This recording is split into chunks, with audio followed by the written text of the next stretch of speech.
Dans d'autres versions, comment cela va-t-il s'opérer, va-t-il arriver? Il pose juste une question. Comment cela va-t-il se faire? Il pose la question à l'ange Gabriel, celui que eux appellent l'ange Gabriel dans les Bibles classiques. Moi, virgule, en effet, je suis un vieillard et ma femme est avancée en âge. Abraham, à son époque, il a réagi à peu près de la même façon. Mais sauf que lui, il doutait.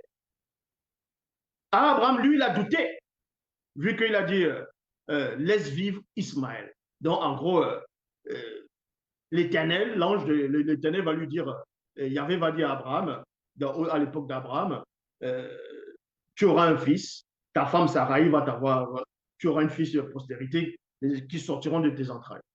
Mais Abraham, lui, il a douté. C'est pour ça qu'il dit, laisse vivre Ismaël. Laisse vivre Ismaël. Ismaël sera mon héritier. Laisse vivre Ismaël. Donc, il avait douté. Sarah aussi avait douté. Oh, Zacharie, s'il n'a pas douté, il a juste posé la question. Ça va se faire. Et c'est là où Gabriel va répondre, il va dire ici.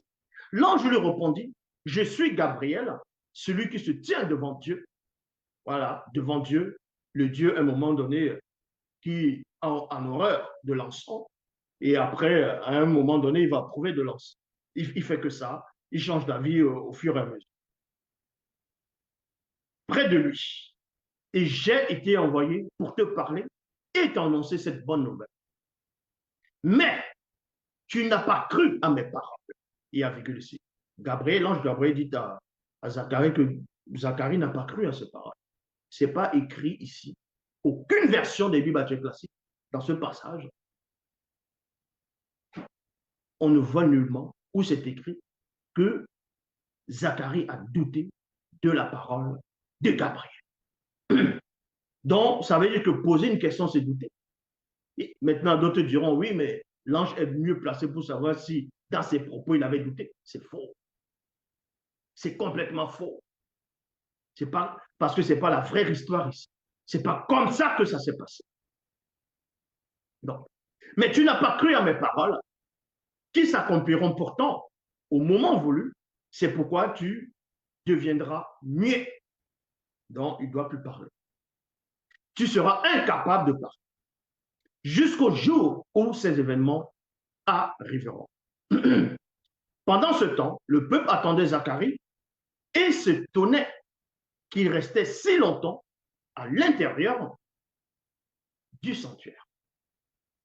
Mais quand il sortit, il était incapable de leur parler et les gens comprirent qu'il avait eu une vision dans le sanctuaire. Il les faisait des signes et restait muet. Voilà un peu l'histoire de l'ange Gabriel qui apparaît dans le temple. Maintenant, on va un peu sortir de cette torchon.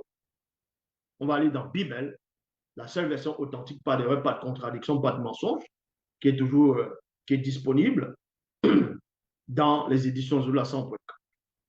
Quand on va dans Koudoumane, vous devez comprendre, avant de parler de l'apparition de l'ange Gabriel dans le temple, on va d'abord parler des événements qui se sont produits avant que Gabriel n'apparaisse dans le temple.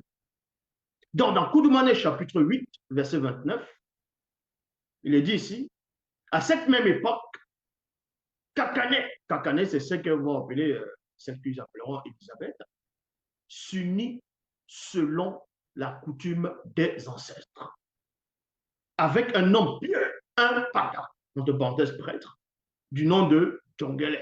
Ils vont traduire plus tard qui donnera Zacharie. Non pas Djongele, fils de Namsel, le Mutopeda maudit. Donc, ce que je venais de dire là, c'était l'introduction. On va entrer dans le cœur du message. Comme la fois dernière, on a touché la face cachée de Bible, donc le livre mystérieux. Cette fois-ci, on va encore toucher un fragment du livre mystérieux. Toujours dans Koudoumane, chapitre 8, verset 29 à 47. Donc, vous allez plonger dans un voyage hautement initiatique. On va vous montrer ce qui s'est réellement, véritablement passé avec des mots initiatiques.